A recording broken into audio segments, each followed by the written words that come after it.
নমস্কাৰ আপোনালোক সকলোকে পুনৰবাৰ স্বাগতম জনাই মজিদ বন্ধুসকল পলকতে চাওক আজি সন্ধিয়াৰ 7টা গুৰুত্বপূৰ্ণ খবৰ।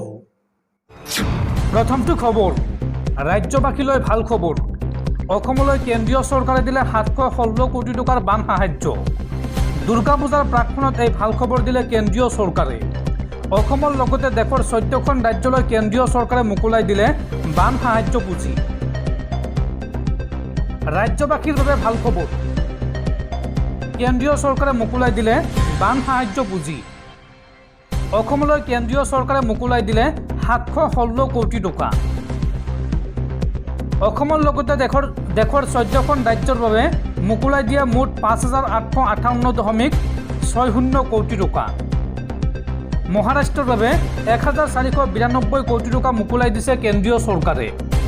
লগতে অন্ধ্ৰপ্ৰদেশৰ বাবে 1036 কোটি টকা, বিহাৰৰ বাবে 655.60 কোটি টকা, গুজৰাটৰ বাবে 600 কোটি টকা, হিমাচল প্ৰদেশৰ বাবে 189.20 কোটি টকা, কেৰালাৰ বাবে 145.60 কোটি টকা, মণিপুৰৰ বাবে 50 কোটি টকা, মিজোৰামৰ বাবে 21.60 কোটি টকা, নাগালেণ্ডৰ বাবে 19.20 কোটি টকা, ছিকিমৰ বাবে 23.60 কোটি টকা, তেলেংগানাৰ বাবে 416.80 কোটি টকা, ত্ৰিপুৰাৰ বাবে 25 কোটি টকা আৰু পশ্চিমবংগৰ বাবে 468 কোটি টকা মোকলাই দিছে কেন্দ্ৰীয় চৰকাৰে।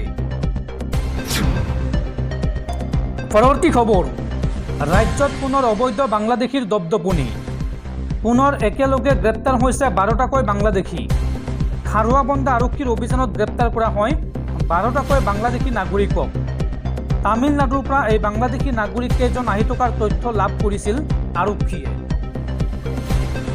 ৰাজ্যত পুনৰ আৰক্ষীৰ জালত পৰিল বাংলাদেশী নাগৰিকৰ দল।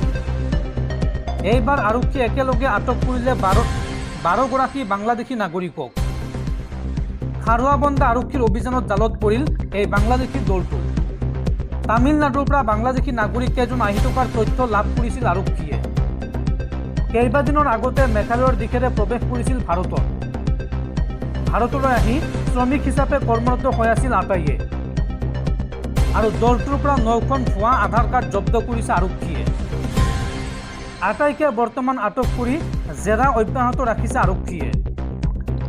উল্লেখযোগ্য যে বিগত ছেপ্টেম্বৰ মাহতে মানকাছাৰত আটক হৈছিল 6গৰাকী বাংলাদেশী নাগৰিক।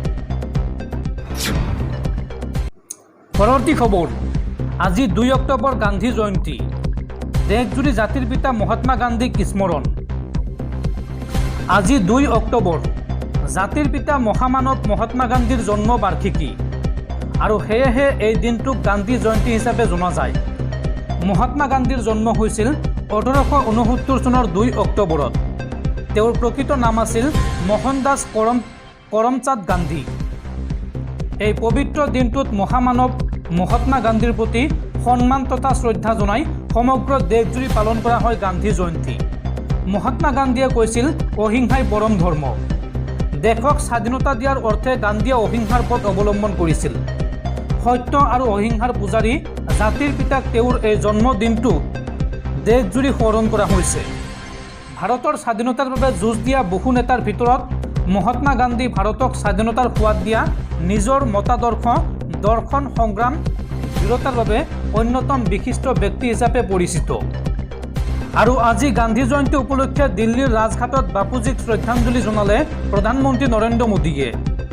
গান্ধী জয়ন্তী উপলক্ষে প্ৰধানমন্ত্ৰী নৰেন্দ্ৰ মোদীয়ে আজি পুৱাই দিল্লীৰ ৰাজঘাটত উপস্থিত হৈ শ্ৰদ্ধাঞ্জলি জ্ঞাপন কৰে। সমগ্ৰ দেশৰ লগতে অসমতো ৰাজ্য চৰকাৰৰ উদ্যোগত এই পবিত্ৰ দিৱসটি পালন কৰা হয়।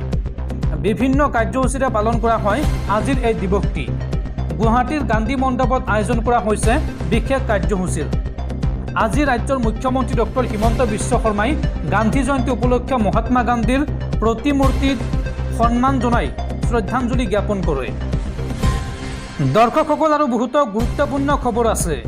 তাৰ আগতে আপোনাক জনাওঁ যে যদি আপুনি এতিয়ালৈকে এইটো ভিডিঅ'ত লাইক কৰা নাই তেন্তে এতিয়াই ভিডিঅ'টোত লাইক কৰি দিয়ক। আৰু এনেকুৱা ধৰণৰ ভিডিঅ'সমূহ নিতৌ চাবলৈ চেনেলটো ছাবস্ক্ৰাইব কৰি কাষত থকা বেল আইকনটো প্ৰেছ কৰি ৰাখক। পৰৱৰ্তী খবৰ, হামাছ নেতা নাছাৰুল্লাহক হত্যাৰ প্ৰতিশোধ লৈছে ইৰাণে। ইজৰাইলৰ ওপৰত ইৰাণে চলাইছে সৰ্ববৃহৎ আক্ৰমণ। ইজৰাইলক শ ৰকেটেৰে আক্ৰমণ ইৰাণৰ, আৰু এই ভয়ংকৰ আক্ৰমণক লৈ এতিয়া শংকিত হৈ পৰিছে সমগ্ৰ বিশ্ব।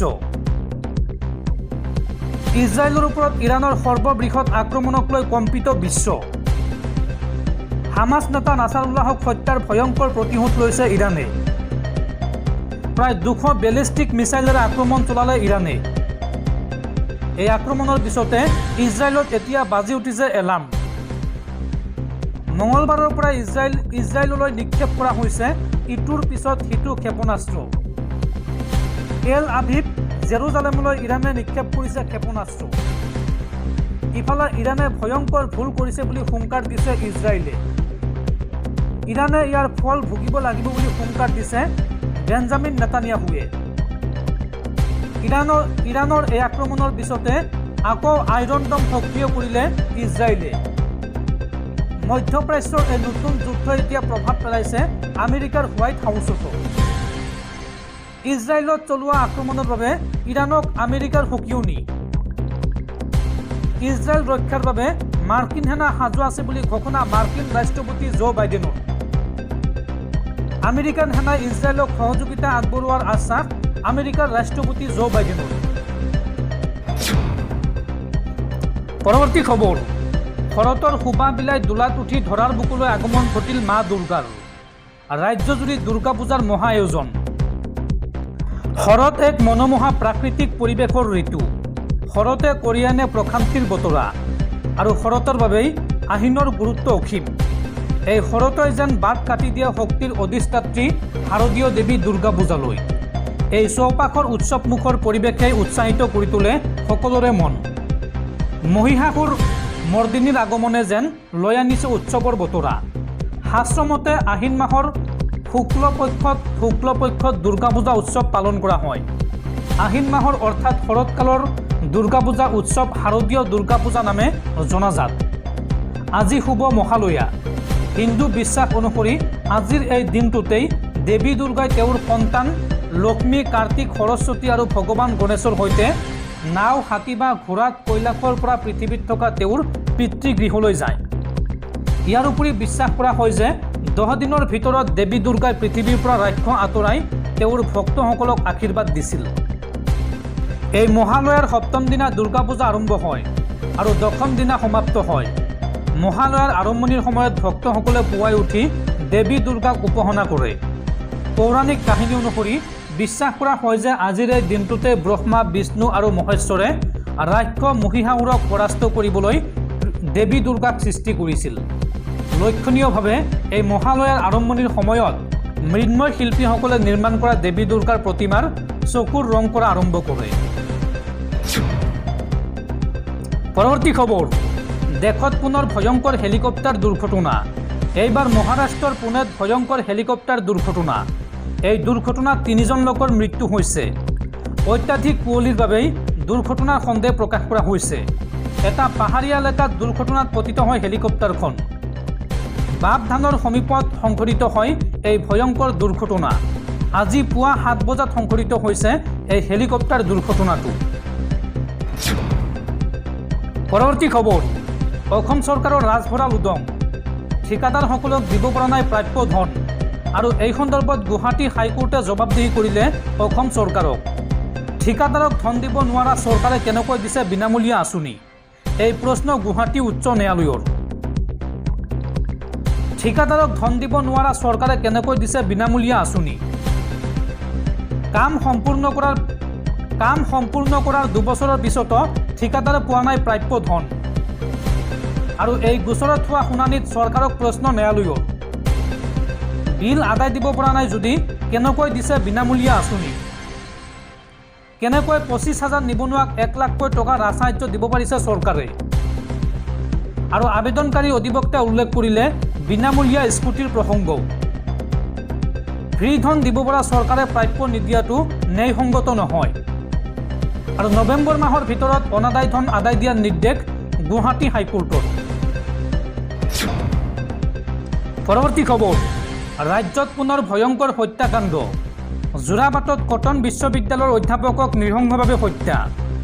ৰডেৰে মৰিয়াই মৰিয়াই হত্যা কৰিলে এগৰাকী ট্ৰাক চালকে। যোৰাবাটত কটন বিশ্ববিদ্যালয়ৰ অধ্যাপকক নৃশংসভাৱে হত্যা। ট্ৰাক চালকে মৰিয়াই মৰিয়াই হত্যা কৰিলে অধ্যাপকজনক। মৃত অধ্যাপকজনৰ নাম ধ্ৰুৱজ্যোতি বৰ্মন। ৰডেৰে মৰিয়াই মৰিয়াই হত্যা কৰাৰ অভিযোগ পৰিয়ালৰ। কটন বিশ্ববিদ্যালয়ৰ প্ৰশাসনীয় অধীক্ষক আছিল ধ্ৰুৱজ্যোতি বৰ্মন। উল্লেখযোগ্য যে এটা দুৰ্ঘটনাক লৈ সংঘটিত হয় এই নৃশংস হত্যাকাণ্ড। গুৱাহাটীৰ পৰা তেজপুৰলৈ গৈ আছিল অধ্যাপকগৰাকী আৰু ধ্ৰুৱজ্যোতি বৰ্মনৰ বাহনখনত প্ৰথমে খুন্দা মাৰিছিল ট্ৰাকখনে। এই দুৰ্ঘটনাক লৈ তৰ্কাতৰ্কিত লিপ্ত হৈছিল ট্ৰাকখনৰ চালকজন আৰু অৱশেষত এই কাজিয়া চূড়ান্ত ৰূপ লয়। ট্ৰাক চালকজনে এডাল ৰডেৰে মৰিয়াই মৰিয়াই হত্যা কৰে অধ্যাপকগৰাকীক। পুৱা 7:30 সংঘটিত হয় এই নৃশংস হত্যাকাণ্ড। পৰৱৰ্তী খবৰ, মহিলাসকলৰ বেংক একাউণ্টত প্ৰতি মাহে দিব 2000কৈ টকা। প্ৰতিটো পৰিয়ালক প্ৰতি মাহে 300 ইউনিটলৈকে দিব বিনামূলীয়া বিদ্যুৎ। মাত্ৰ 500 টকাতে লাভ কৰিব ৰন্ধন গেছৰ চিলিণ্ডাৰ আৰু ঘৰ বনাবলৈ জনতাৰ বেংক একাউণ্টত দিব 3,50,000কৈ টকা। জনতাক এইদৰে 17টাকৈ বৃহৎ গেৰাণ্টি দিলে কংগ্ৰেছে। জনতাক 17টাকৈ বৃহৎ গেৰাণ্টি দিলে কংগ্ৰেছে। চৰকাৰ গঠন কৰাৰ পিছতে জনতাই লাভ কৰিব এইসমূহ সুবিধা।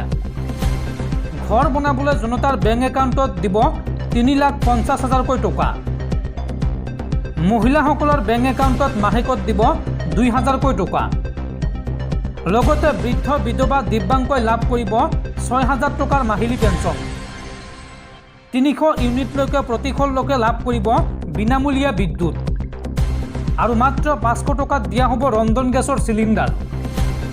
এবছৰত 2 লাখ নিবনুৱা যুৱক যুৱতীক দিয়া হ'ব চৰকাৰী চাকৰি আৰু 25 লাখ টকালৈকে বিনামূলীয়া চিকিৎসাৰ গেৰাণ্টি দিলে কংগ্ৰেছে। পুনৰ প্ৰৱৰ্তন কৰা হ'ব পুৰণি পেঞ্চন নীতি। কৰ্ণাটক তেলেংগানাৰ পিছত এইবাৰ হাৰিয়ানা দখলৰ লক্ষ্য কংগ্ৰেছৰ। হাৰিয়ানা বিধানসভা নিৰ্বাচনৰ বাবে আজি কংগ্ৰেছে প্ৰকাশ কৰে নিৰ্বাচনী ইস্তাহাৰ আৰু নিৰ্বাচনী ইস্তাহাৰত এইসমূহ বৃহৎ প্ৰতিশ্ৰুতি দিছে কংগ্ৰেছে।